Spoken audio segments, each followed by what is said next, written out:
रामकृष्ण हरी मंडळी, नर्मदे हर. आज आमच्या परिक्रमेचा 13वा दिवस. आज आम्ही निघालो आहोत सेलमट या गावावरून. आम्हाला जायचं आहे भादल 7 किलोमीटर. हे सगळे जे डोंगर दिसत आहेत हे सगळे डोंगर पार करून नंतर भादल हे गाव आहे.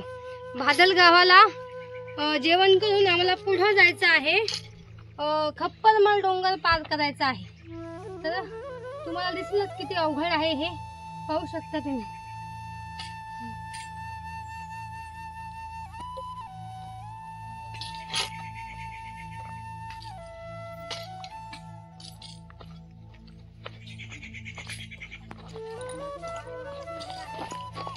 सिमलट गावावरून निघाल्यानंतर एक डोंगर पार केल्यावर सगळा रस्ता हा नदी मार्गाने आहे. पूर्ण प्रवास आम्हाला नदीने करायचा आहे.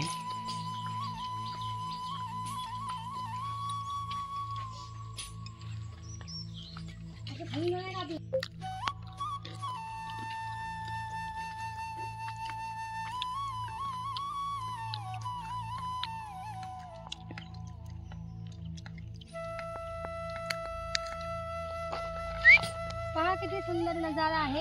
आम्हाला इथून जाऊन तो जो माणूस दिसत आहे तिथून तसा हा डोंगर पार करायचा आहे. पहा मंडळी, काय सुंदर. आता असं वातावरण आहे, पावसाळ्यात किती सुंदर वातावरण. वा. तर आम्हाला जायचं आहे भादल. 2 रस्ते आहेत. हा रस्ता आहे पहा इथून, हा 1 किलोमीटर आहे आणि हा रोड आहे. रोड मार्ग हा 2 किलोमीटर आहे. तर लवकर जायचं असेल तर या रस्त्याने जायचं, पण थोडंसं डोंगर पार करून जावं लागतं. तर आम्हाला लवकर जायचं आहे. आम्ही 1 किलोमीटर हे डोंगर पार करून जाणार आहोत या रस्त्याने.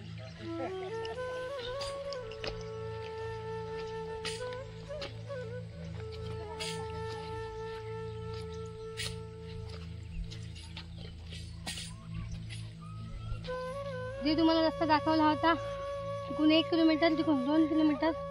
तर माझा सल्ला आहे 2 किलोमीटरवरून जा तुम्ही. 1 किलोमीटर असं वाटते आपल्याला कमी होईल, लवकर जाऊ, पण येऊ नका. खूप टफ आहे, चालल्या जात नाही. आणि कमजोर मनाचा माणूस जर आहे तर बस. तर पहा मंडळी, आमचे 2 साथी आता येत आहेत. किती खडतर प्रवास आहे त्यांचा. आमच्या ताई थकलेले आहेत. दादांनी पाठीवर 2 बॅगा घेतलेल्या आहेत आणि येत आहेत.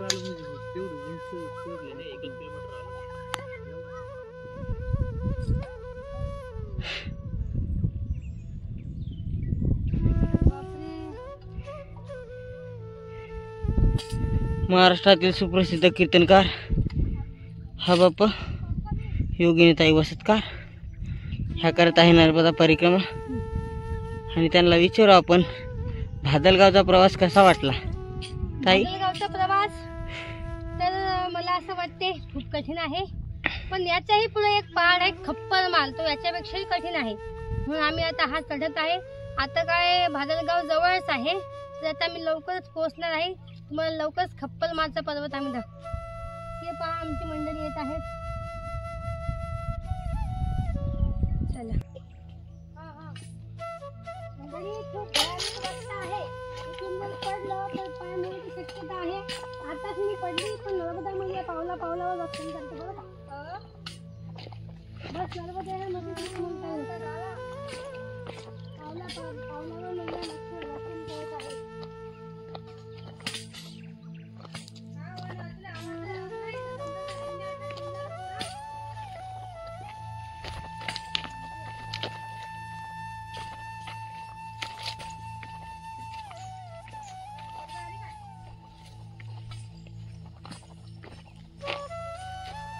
आम्ही आता आश्रमामध्ये पोहोचलेलो आहोत. आता पाहू इथं बालभोग आहे की जेवण आहे हे पाहून मग पुढे निघायचं.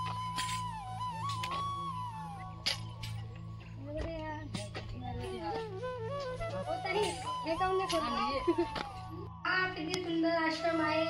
त्या बाईने शेणाने किती मस्त सारून घेतलेला आहे. खूप छान वाटत आहे. इथं कोंबड्या पण आहे. कोंबड्या शेजारी आम्ही आहोत. पूर्ण आदिवासी भाग आहे, पण व्यवस्था खूप सुंदर. इथं त्या बाईने शेणाने असं सारवलं का सुंदर डिझाईन तयार झाली त्याची. पहा,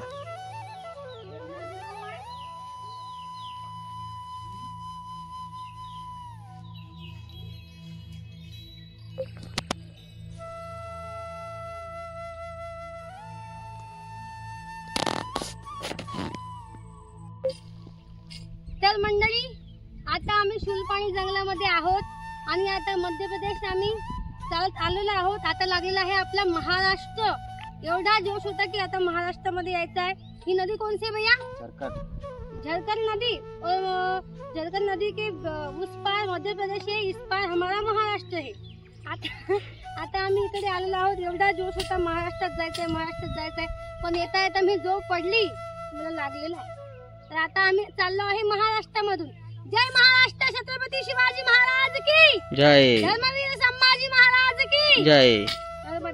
नर्मदे. मॉल्डर मधून म्हणजे नदी पार करून आलो. ती जी बाई दिसत आहे त्याच्या सरळ रेषेमध्ये एक झाड होतं. ते झाडाखाली बसलो होतो आम्ही. एवढा डोंगर चढत इथपर्यंत आलो. डोंगर साधा नाही, गोटी आहे तशी, गोटी पाय सटकते तशी. हो, परिक्रमा सोपी आहे पण फुलपाणी जंगल खूप टफ आहे. सारे सुद्धा माणसांनी चालू जात.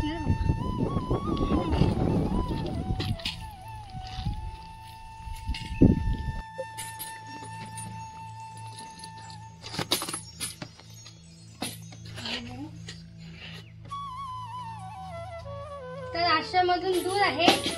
एका मैयानं आम्हाला थांबवलं पाणी पिण्यासाठी. इथं दुकान. तर हे पहा मंडळी, धान्य ठेवण्यासाठी किती मस्त व्यवस्था केलेली आहे. इथं कपाट नाही तर कपडे ठेवायला किती मस्त व्यवस्था आहे. इथं जाता आहे म्हणजे इथं दळून मग स्वयंपाक बनवायचा.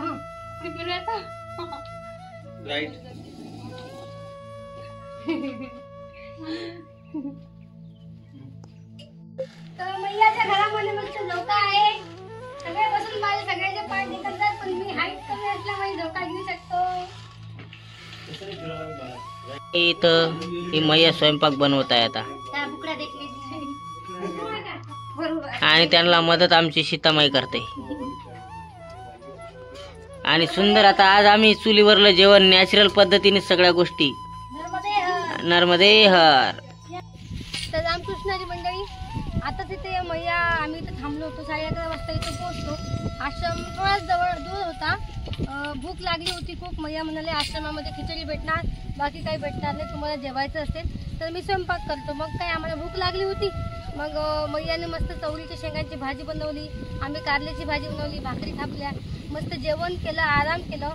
पण यांची परिस्थिती खूप गरीब आहे. यांना तिथून पाणी आणावं लागतं की ज्या रस्त्यानं आपण साधं रिकामही चालू शकत नाही, तिथून यांना पाणी आणावं लागतं आणि खूप गरीब परिस्थिती आहे. तर आम्ही याला काहीतरी आपल्याकडून म्हणून पैसे 100 रुपये 200 रुपये असे आम्ही 600 रुपये दिले. माझी सगळ्या परिक्रमावासियांना विनंती आहे की तुम्ही जर इथं आले, चहा पाण्याला जरी थांबले तरी आपल्या हातून काही ना काही 100 रुपये 200 रुपये देऊन जा. कारण आपल्यासाठी 100-200 रुपये काहीच नाही तो. आणि यांची खूप गरीब परिस्थिती आहे. एवढं असूनही ते आपल्याला खाऊ घालतात, पाणी पाजतात. ही खूप आहे म्हणजे. नर्मदे. तिथून आलो आम्ही. तिथून जवळच 200 मीटर आहे, 5 मिनिटाचा रस्ता आहे. इथं जवळच आश्रम आहे. तुम्ही इथं सुद्धा थांबू शकता. खूप चांगली व्यवस्था आहे. आश्रम आहे कालूराम वर्मा यांचा. घ्या आश्रम यांचा आश्रम आहे स्वतःचा. इतक्या या कठीण परिस्थितीमध्ये सुद्धा ही आश्रम चालवतात. सगळ्यांची सेवा करतात नर्मदा परिक्रमा वासियांची. हे लोक जर इथं नसते तर आपली खायची प्यायची व्यवस्था इथं झाली नसते बरं का. हे लोक आहेत म्हणून नर्मदा परिक्रमेचा हा रस्ता अजूनही चालू आहे. नाहीतर हा रस्ता केव्हाच बंद पडला असता. नर्मदे हर. नर्मदे हर. चलो.